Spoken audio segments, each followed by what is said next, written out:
গেল বছরের 17 নভেম্বর থেকে শুরু হয় আমন মৌসুমে ধান চাল সংগ্রহ অভিযান, চলে 28 ফেব্রুয়ারি পর্যন্ত।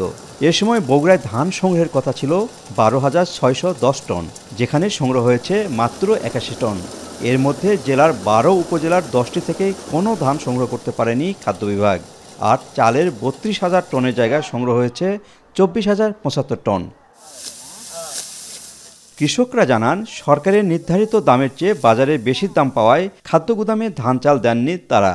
সরকার খাদ্য গুদামের জন্য যে মূল্য নির্ধারণ করে ধানের, তার চাইতে বাজারে মূল্য অনেক বেশি থাকে, যে কারণে আমরা সাধারণত সরকারকে না দিয়ে বাজারে বিক্রি করি।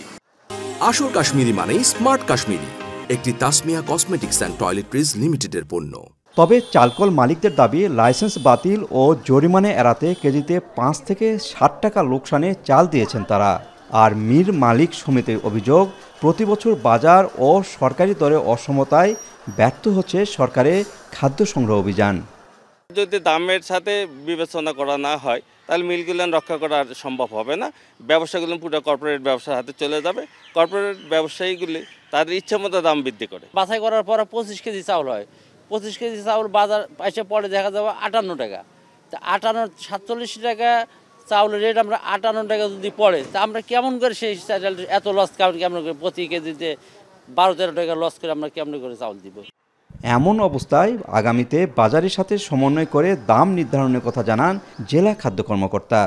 সরকার নির্ধারিত যে দর ছিল, সে দরের তুলনায় বাজার দর ছিল তুলনামূলক বেশি, যার জন্য কৃষকদের তারা মাঠে এবং বাজারে, লোকাল যে বাজার আছে সেখানে দাম ভালো পেয়েছেন। আগামীতে হয়তো সরকার আরও সুচিন্তিতভাবে এই দরটি নির্ধারণ করবেন এবং আশা করছি যে আগামী মৌসুমে এবার যে সমস্যাগুলো হয়েছে সেগুলো আর থাকবে না।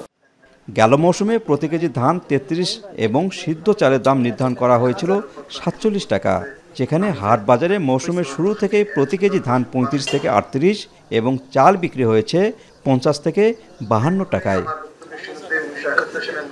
মাজিদুর রহমান, এখন, বগুড়া।